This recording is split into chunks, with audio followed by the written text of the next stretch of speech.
Discuss a very important concepts regarding biochemistry and some important thing for the NEET PG students and FMG students. So let's understand some basic concept of biochemistry, especially for NEET PG and FMG students. So whatever the food we actually eat, okay, that goes to stomach, and from stomach it will goes to liver or many things. But to very precise of to get the understanding in a better way, हम जो खाते हैं whatever that we eat, we have either that is carbohydrate, it's fat, or either it's protein, or it's either vitamin or minerals.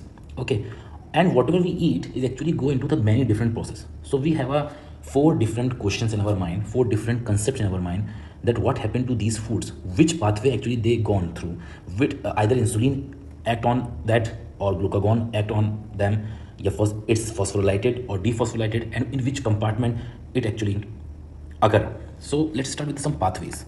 Okay, let's start with some pathways. There are two types of pathway. One pathway is known as anabolic pathway, one is known as catabolic pathway. Okay, to understand in a more comprehensive manner, catabolic pathway is like to cut anything, like to destroy anything. It's like cutting. To remember these things, just remember in this way, that is to cut. It's called catabolic pathway. And to anabolic pathway is obviously the reverse. Which pathway actually comes into the play for anabolic pathway? So just to remember these the pathway, you have to remember in this way, that you are going to for PG exam, and you are studying so hard. So obviously the word tail is actually origin from the Hindi word of oil. Okay, so aapka tail means you are sweating so much, your oil is so much actually secreted from your sweat gland, that actually you are working so hard. Means pentose phosphate pathway, that is also called as HMP pathway. Then glycogenesis, but just remember that anabolism is not cutting, so it's obviously the genesis, not genolysis. Okay, then T for triglyceride pathway, either it's the fatty acid synthesis, it's the fat synthesis, or it's maybe a cholesterol synthesis. Similarly, L is for lipoprotein lipase enzyme. If lipoprotein lipase enzyme is in the part of anabolism, then obviously in catabolism we are getting HPL. Okay, then rest all the pathways occur in the catabolic pathway. Are actually the catabolic pathway. Like example, 2 lysis, like glycolysis and glycogenolysis. As I said, it's a lysis. Obviously, lysis means cutting. Okay, so it's occurring catabolic pathway. There is a one only genesis pathway, means to develop or to create anything, that is called gluconeogenesis. That occur actually in the pathway of catabolism. Then HPL we discussed. Then there is a link reaction, beta oxidation, and obviously ketone body synthesis. This is also part of catabolism pathway. First question we concept, first understanding we discuss about the catabolic pathway. Then we move to the either on that protein or fat or carbohydrate, whatever we eat. Okay, let's understand the concept of carbohydrate. Which hormone actually act on it? Like it's activated by insulin or glucagon. Either insulin act on it, or either glucagon act on it. So by remember this thing, how you remember this thing? Whatever the pathway is actually anabolic, means not cutting. Obviously, it's forming anything, is actually activated by or act by insulin.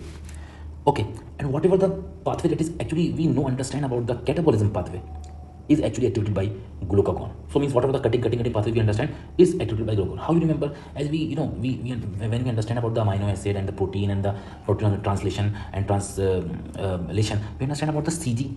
It's CG. C is always paired with the CG guanine. So in this way, catabolism pathway is activated by the glucagon, rest by the insulin. There are only two exceptions.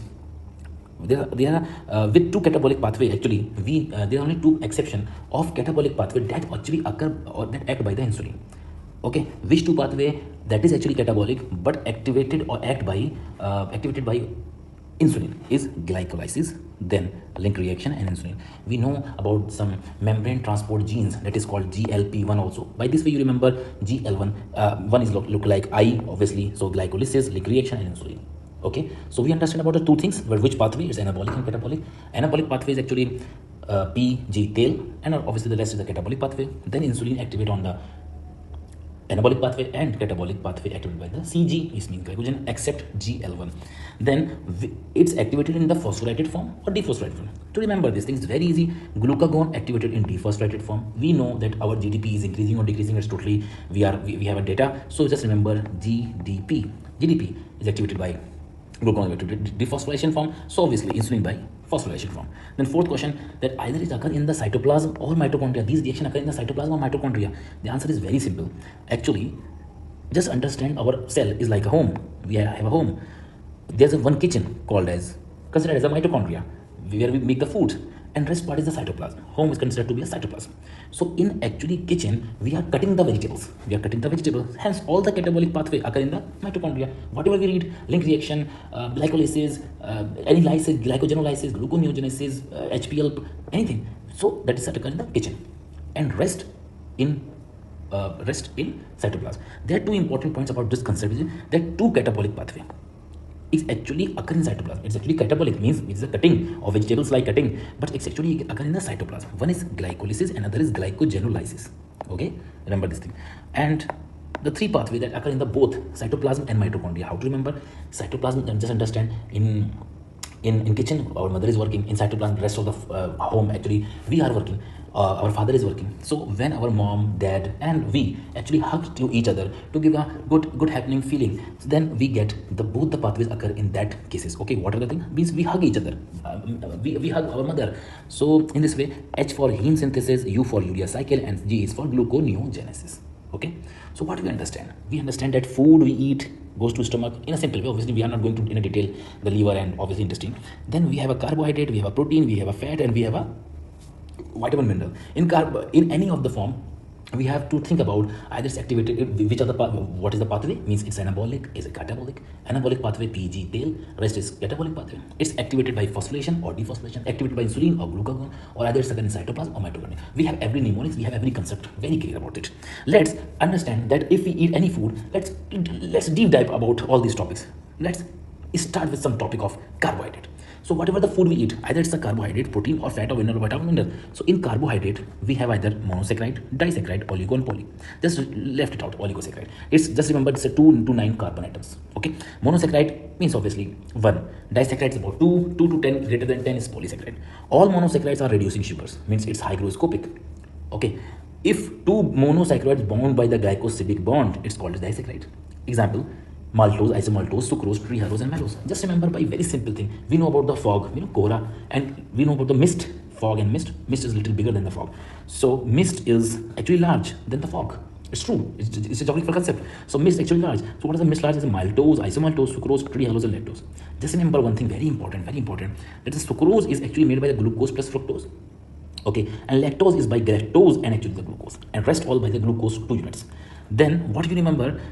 These two means sucrose and trehalose are non-reducing sugar. Rest are means maltose, isomaltose, and lactose are reducing sugar. Why it's important?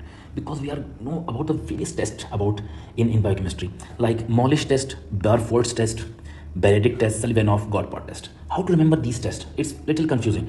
Just remember, we actually whenever we went or we want to go to malls like Big Bazaar Mall or any bigger mall, whatever the mall you get through in your city. So we always go not alone. We always go with all your friends. So all the people will go together. Similarly, in a bar and malls, we all together because कहते हैं ना in Hindi मजा तो सबके साथ आता है. So it's all. So Molish test and Barfoed test is given by all monosaccharide, disaccharide, polysaccharide, whatever that is, oligosaccharide. Benedict test is actually only given by the reducing sugar. Okay, it's only given by the reducing sugar. How to remember this? You remember I think about the Ben 10 cartoon. Ben 10 cartoon. You remember about the Ben 10 cartoon? Yes, you remember. So reducing sugar is actually shortest sugar, means only a few carbon atoms, a few carbohydrate atoms is actually there. So chota, small is actually watched by the Ben cartoon. Small is actually kids. So kids actually want to. Kids actually enjoy the cartoons. Ben 10 is by the reducing sugar. It's always thin. Then we know about the Sullivanov test is actually distinguish between keto and aldehyde. Okay, how you remember this thing? As we know that we are much aware about the diets right now to gain the weight. There's one very important diet that is very famous. It's called keto diet. Okay, so how we learn actually about the keto diet? What is the keto diet? So we know about the celebrities. That this celebrity is actually doing this keto diet or that keto diet or that Atkins diet or whatever the fancy name is there. So it's celebrity. Obviously the name is actually not from the C S, but to understand it to keto and aldehyde. Then it's called Godpot test. It's actually simple. By name, it's a verbatim called glucose oxidase test. Then peroxidase test. Obviously glucose oxidase peroxidase test is actually the accurate test to measure glucose. Then we actually understand about the polysaccharide, monosaccharide, and disaccharide. Let's deep dive into the polysaccharide. There are two types of polysaccharide, either homo or hetero. Hetero we discuss in a different class. Homosaccharides are the same carbohydrate unit and it's actually branched. And hetero is a different carbohydrate of hetero, and obviously it's unbranched. There are five most important to understand about in our day-to-day practice, and obviously that for the NEET PG and for the FMG exam, it's very important. One is starch, one is glycogen, other is dextran, cellulose, and inulin. Let's discuss about that later. But start with the starch and glycogen. Starch is actually less branched and glycogen is more branched because glycogen found in animals and starch found in plants. So plants are less complex as compared to animals. Animals are more complex structure organizations as compared to starch. So that's why it's more branched. They both constitute by only the repeated form of alpha glucose. And they have two types of bond. If there is a single straight chain, they get alpha 146 bond. And if there's a branch point, obviously it's alpha 16. How you remember that at the branch point we have alpha 16 and on straight chain we have alpha 14? How you remember? Have you ever play a Ludo game? Whenever we get the 6, our life will change. So whenever the branch point, the changing point is actually there is actually 1.6. Obviously, other is alpha 14. Then starch divided in the two form. Obviously, amylase is 20% and amylopectin is 80%. That is actually branched. How you remember a branch is one branch? Amylopectin name is little longer. Obviously, it's branched. Then we actually discuss about the rest of the other homopolysaccharides, dextran, cellulose, and inulin. Dextran is obviously the alpha glucose repeated form, similarly like starch and glycogen. It's high molecular weight and used in IV plasma expander. We use dextran, obviously, gel filtration and dental plaque. Okay, just remember it. Cellulose is actually the repetition of cellulose and inulin. Both are the repetition of cellulose is a repetition of beta glucose and inulin is a repetition of beta fructose. Just remember this. Okay, so cellulose is unbranched. Just remember, it's very important. Many times actually we confuse about the cellulose is very branched. Obviously, it's a very toxic, it's a very complex, but it's actually unbranched and it's used as a fiber. We discuss fiber in a very different form in a different classes. And inulin is actually used to measure GFR. Okay, so whatever we read, we just revise in a very short manner. Okay, so whatever the food we eat get into the stomach, it's either carbohydrate, fat, protein, or vitamin or mineral. We have 4 questions. That food actually has a different question. Which pathway I have to go, either insulin will act on me or the glucagon, either in phosphorylated form or either in a disphosphorylated form, of which compartment I have to go. So let's say pathway, it's anabolic pathway, catabolic pathway. Catabolic pathway is cut means all, and anabolic pathway is to PG tail, then insulin or glucagon, insulin act on anabolic pathway, then catabolism acted by the glucagon, it's CG, and with two catabolic pathways that occur by the insulin, that is glycolysis, and link reaction insulin, just remember by GL1, then phosphorylated form or dephosphorylated, just remember the DDP, cytoplasm mitochondria, just remember the mom and dad, and the 3 pathway that is occurring all them, just remember the hug of mom and dad. Then carbohydrate are 4 types: mono, di, oligo, poly. Just remember the mnemonic mist, large, it's greater than fog, which are non-reducing and which are the reducing sugar. Just remember mol and bar test, all. Then Benedict test by reducing sugar. Then Selivanov is celebrity, it's keto. Then Benton test, obviously got pot test. Then polysaccharides is a homo or hetero. Homo is same carbohydrate unit. There are 5 types: starch, glycogen, dextran, cellulose, and inulin. Starch, glycogen, and dextran is actually the repeated unit of alpha glucose. Cellulose is the repetition of beta glucose, and inulin is by the beta fructose. Okay, and inulin used as a GFR, and cellulose is a fiber, IV plasma expander, and gel filtration. Thank you very much. If you like, please follow or subscribe. Thank you very much.